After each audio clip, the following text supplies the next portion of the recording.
नमस्कार, स्वागत है आपका। आप देख रहे हैं द न्यूज और मैं रानी गुप्ता आपके साथ। इस वक्त की बड़ी खबर सामने आ रही है। बता दें कि एलआईसी जो है इस वक्त लगातार मुनाफे में चल रही है और लगातार जो एलआईसी के शेयर्स हैं उनमें जबरदस्त उछाल देखने को मिल रहा है। इस बीच एलआईसी जो है वो 466% का मुनाफा रिकॉर्ड किया गया है। इसी के साथ ही अगर हम इसकी कीमत की बात करें तो ये मुनाफा करीब 13,428 करोड़ रुपए हो गए हैं। इस खबर से कहीं ना कहीं विपक्ष के उन नेताओं को बड़ा झटका लगा है जो कि लगातार हिंडनबर्ग रिसर्च की रिपोर्ट सामने आने के बाद ये कह रहे थे कि एलआईसी का पूरा पैसा डूब चुका है। जनता की गाड़ी कमाई जो है वो प्रधानमंत्री मोदी ने अपने मित्र यानी कि गौतम अडानी पर खर्च कर दिए हैं, उनकी कंपनियों पर खर्च कर दिए हैं। तो ये खबर सामने आते ही विपक्ष के उन नेताओं को बड़ा झटका लगा है, करारा जवाब भी मिला है। इसी के साथ ही ये भी तथ्य सामने आ गया है कि कैसे कुछ नेता हैं जो कि लगातार जनता को गुमराह करने का काम करते हैं। बता दें कि जब से हिंडनबर्ग रिसर्च की जो रिपोर्ट है वो सामने आई थी तब से आम आदमी पार्टी के नेता संजय सिंह और साथ ही कांग्रेस नेता राहुल गांधी लगातार एलआईसी को लेकर के प्रधानमंत्री मोदी और गौतम अडानी पर निशाना साधते हुए नजर आ रहे थे और उनका कहना था कि न सिर्फ एलआईसी बल्कि एसबीआई ने भी अपने पूरे के पूरे पैसे गौतम अडानी पर खर्च कर दिए हैं, उनकी कंपनियों को बचाने के लिए खर्च कर दिए हैं। और देश की जनता जो ये सोचती है कि आज हमने एलआईसी में पैसे रखे हैं या एसबीआई में पैसे रखे हैं वो पूरी तरीके से सेफ है, तो ये बिल्कुल गलत है। तो इन नेताओं को झटका मिला है कि आज के ज़माने में कोई भी जो झूठ अगर प्रसारित की जाएगी नेताओं के द्वारा तो इसका सच भी बहुत जल्द सामने आ जाएगा। तो जो लगातार कह रहे थे कि प्रधानमंत्री मोदी ने एलआईसी को बेच दिया है, एलआईसी की पूरी कि जो पैसे हैं वो बर्बाद हो चुके हैं, एलआईसी लॉस पे चल रही है, तो इन तमाम चीज़ों से पर्दा उठ चुका है। क्योंकि ये बाकायदा खबर सामने आई है कि कैसे एलआईसी जो है 466% के ज़बरदस्त मुनाफे के साथ दिखाई दे रहा है। इसी के साथ ही 13,428 करोड़ रुपए का मुनाफा आका गया है और शेयरों में भी ज़बरदस्त उछाल देखने को मिल रही है। बता दें कि ज़्यादा दिन नहीं हुए हैं जब विपक्ष दल देश की सबसे बड़ी बीमा कंपनी एलआईसी और उद्योगपति गौतम अडानी का मार्सिया पढ़ रहे थे।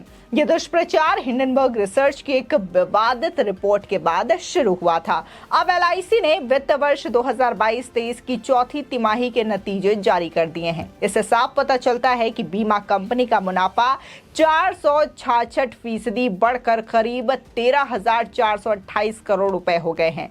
वहीं गौतम अडानी ने भी अमीरों की लिस्ट में लंबी छलांग लगा दी है और टॉप 20 में फिर से काबिज हो चुके हैं।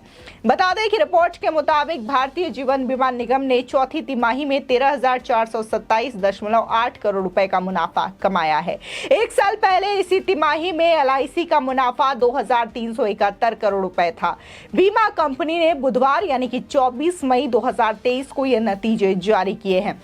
जारी नतीजों के मुताबिक मार्च तिमाही में कंपनी का फर्स्ट ईयर प्रीमियम सालाना आधार पर 12,811.2 करोड़ रुपए रहा, जबकि रिन्यूअल प्रीमियम 6.8% बढ़कर 76,009 करोड़ रुपए पर पहुंच गया। एलआईसी को कमीशन से 8,428.5 करोड़ रुपए की आमदनी हुई। ये पिछले फाइनेंशियल ईयर के मुकाबले 4.4% और पिछले तिमाही के मुकाबले 33.4% अधिक है।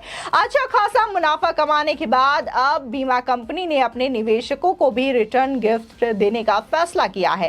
कंपनी ने 3 रुपए प्रति शेयर डिविडेंड देने का ऐलान किया है। एलआईसी के नेट प्रीमियम इनकम की बात करें तो मार्च तिमाही के दौरान इसमें 0.12% की गिरावट दर्ज की गई थी। इसके कारण इस तिमाही में net premium income 1.32 lakh crore रुपए ही रही। साल भर पहले इसी तिमाही में ये 1.44 लाख करोड़ रुपए थी।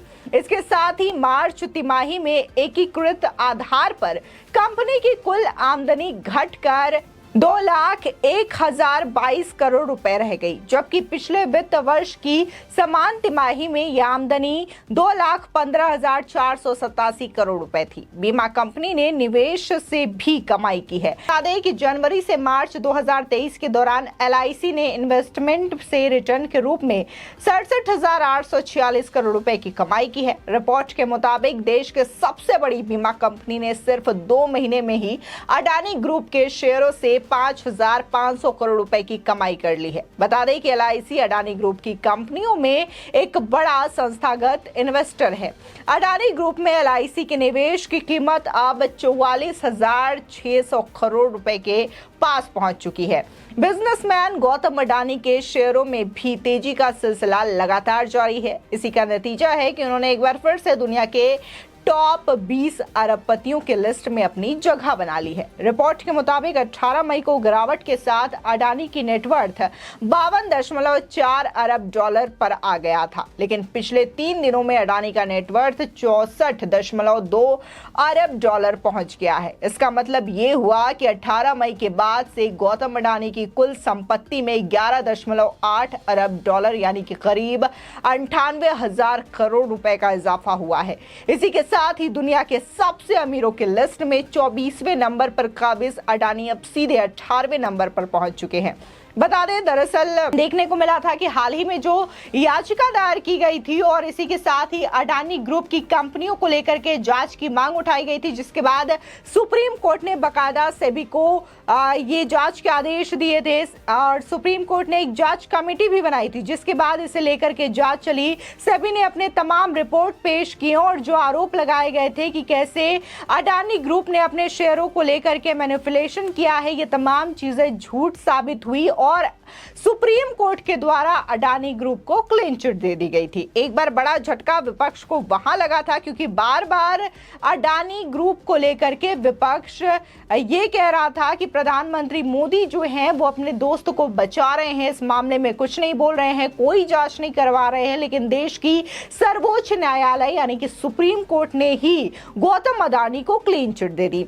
इसके बाद दूसरा झटका जो है अब विपक्षी पार्टियों को लगा है। दरअसल जिस तरीके से LIC लगातार मुनाफे में चल रहा है और 1-2 लाख का मुनाफा नहीं या 1-2 गुना नहीं बल्कि 6 गुना मुनाफे के साथ LIC जो है लगातार आगे बढ़ रही है, तो इससे भी विपक्ष को बड़ा झटका लगा है। बता दें कि राहुल गांधी, संजय सिंह जो है खासकर इस मुद्दे को लेकर के अडानी को घेरते हुए नजर आए थे। इसी के साथ ही प्रधानमंत्री नरेंद्र मोदी पर भी आरोप लगाते हुए नजर आए थे और वो बार बार यही कह रहे थे कि कैसे जो है LIC पूरी तरीके से खत्म हो चुकी है, पूरा का पूरा LIC का बर्बाद हो चुका है और ये LIC का या फिर प्रधानमंत्री मोदी का पैसा नहीं बल्कि ये देश की जनता का पैसा रहा, जिसने कि गौतम अडानी को दे दिया गया ताकि वो अपनी बिजनेस कर सके।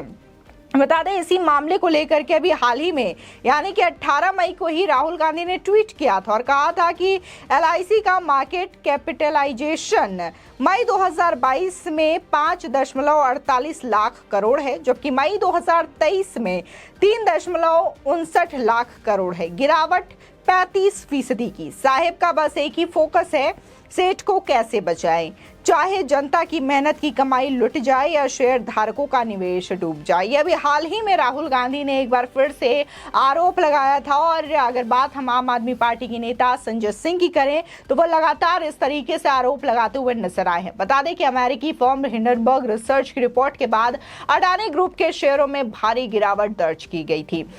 हिंडनबर्ग ने अपनी रिपोर्ट में अडानी ग्रुप पर मनी लॉन्ड्रिंग, अनऑथोराइज्ड ट्रेडिंग, वित्तीय गड़बड़ी, भारी भरकम लोन सहित कई गंभीर आरोप लगाए थे। लेकिन इस रिपोर्ट के बाद अडानी समूह के खिलाफ जांच के लिए सुप्रीम कोर्ट द्वारा गठित विशेषज्ञ पैनल ने पिछले दिनों बताया था कि कीमतों में हेरफेर को लेकर पहली नजर में उसे किसी भी तरीके की कोई खामी या कोई गड़बड़ी नहीं दिखाई दी, यानी कि पूरी तरीके से सुप्रीम कोर्ट से अडानी ग्रुप को क्लीन चिट दे दी गई। फिलहाल इस खबर को लेकर के आपकी क्या राय है, हमारे कमेंट सेक्शन में जरूर बताएं। आगे की और भी अपडेट के लिए चैनल को सब्सक्राइब करना ना भूलें।